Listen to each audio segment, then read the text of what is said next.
Before I get into the review, I want to say something. Something I think a lot of us forget whenever a shiny new game drops. Graphics are not everything. I know, hear me out. We live in an age where every new game reveal gets judged by how it looks first. Does the lighting pop? Are the textures sharp? Can you see individual hairs on a character's arm? And while all of that matters to some degree, it is never the most important thing, especially for a single-player experience. What actually matters? Story, gameplay, emotion. And Pragmata?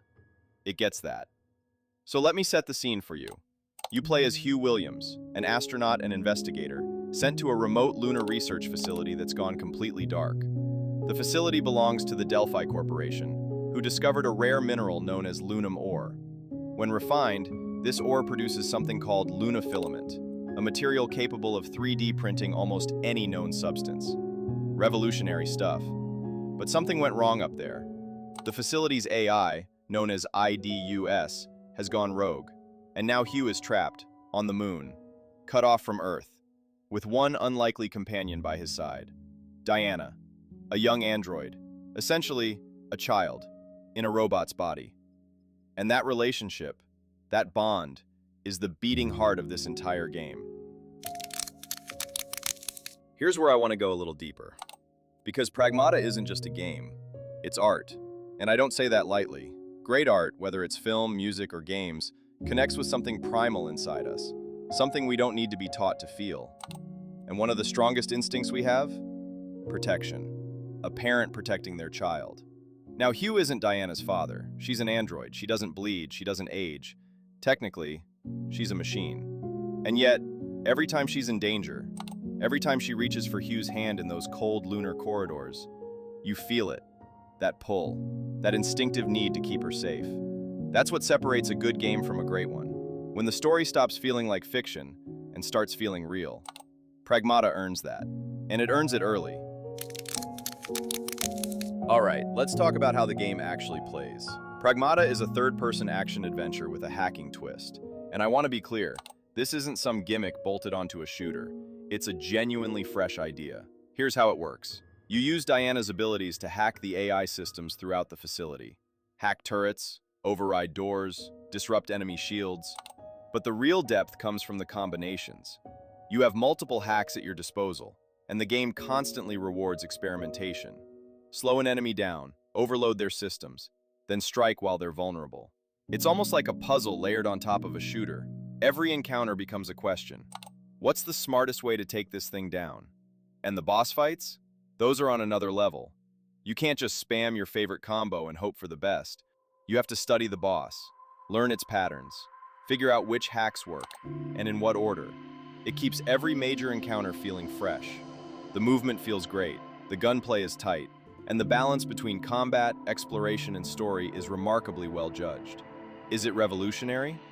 Honestly, for this genre, yes. The hacking system feels genuinely new, and that's rare. It's confident, polished, and most importantly, fun. Because at the end of the day, fun is the standard.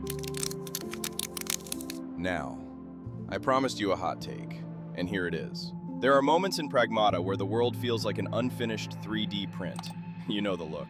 Some parts are detailed and impressive, but other parts feel incomplete, misaligned, just off. The Lunar City sections are where this stands out the most. Buildings end at strange angles. Vehicles appear in places that don't make much sense, and some environmental details feel oddly disconnected from the world around them. Now, to be fair, there's an argument that this is intentional. A facility overtaken by rogue AI probably should feel fractured and unnatural. Maybe that's exactly what the developers were going for.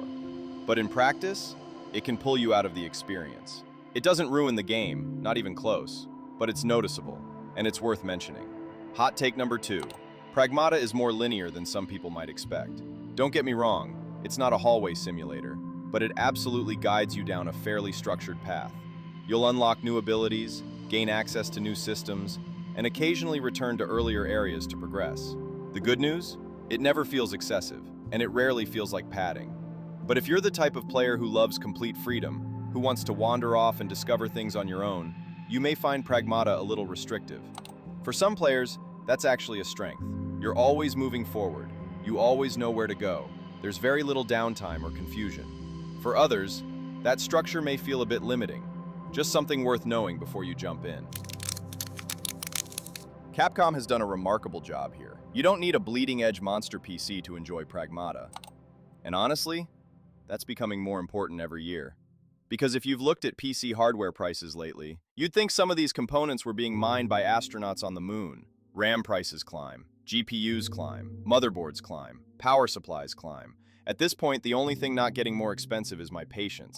And then, of course, come the rumors. Every few months, there's a new catastrophe, a new prediction that the industry is doomed, a new video with a thumbnail screaming that everything is over. Apparently, we're all one news cycle away from the complete collapse of PC gaming. Yet somehow, we're still here.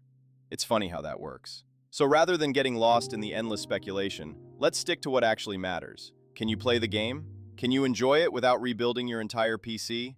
The answer is yes. Pragmata isn't demanding the latest flagship hardware. It isn't treating a high-end graphics card like the price of admission. And it isn't asking you to remortgage your house for a few extra frames. Imagine that, a modern PC game that actually wants people to play it.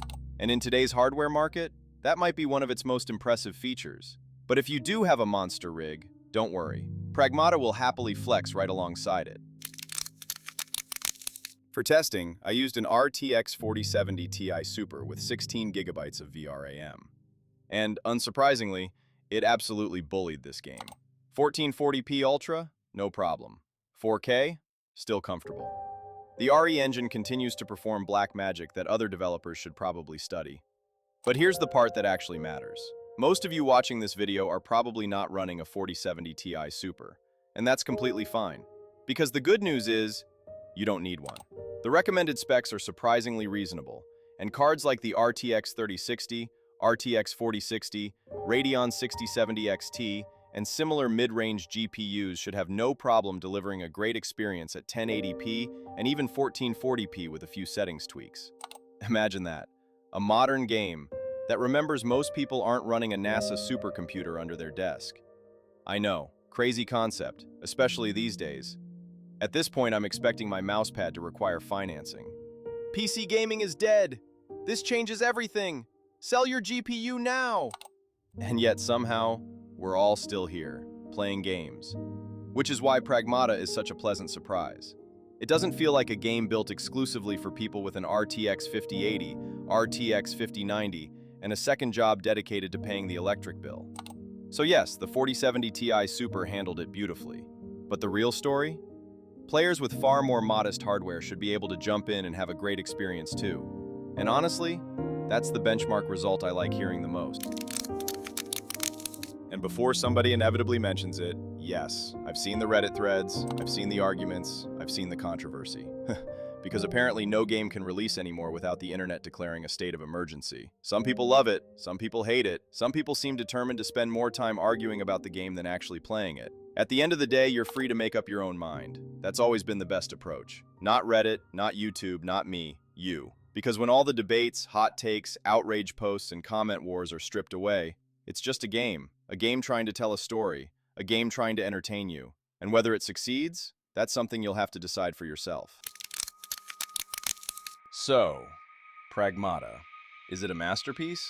Not quite. There are rough edges. Some environments feel a little odd, and the linear structure won't click with everyone. But is it worth your time? Absolutely. It respects your intelligence. It gives you a story worth investing in, a gameplay loop that stays fresh, and a relationship that genuinely stays with you after the credits roll. Games are more than entertainment. At their best, they're art, and Pragmata understands that. For me, that's its greatest achievement. As for performance, on my 4070 Ti Super, I was seeing anywhere from around 120 to 160 FPS at 1440p depending on the area. At 4K, performance generally stayed between 75 and 90 FPS. Meanwhile, cards like the 3060, 4060, and 6070 XT should still be perfectly capable of delivering a great experience with a few sensible tweaks. Which is nice, because apparently buying a graphics card now requires the financial planning of a small nation. And before I go, if you enjoyed the review, hit like, subscribe, and ring the bell. Those are actually the hidden graphics settings. Every like adds 5 FPS. Every subscribe unlocks frame generation. And the bell icon? That's where the extra 20 frames come from. Trust me, I benchmarked it. I'm Exord. Thanks for watching. And as always, play more games.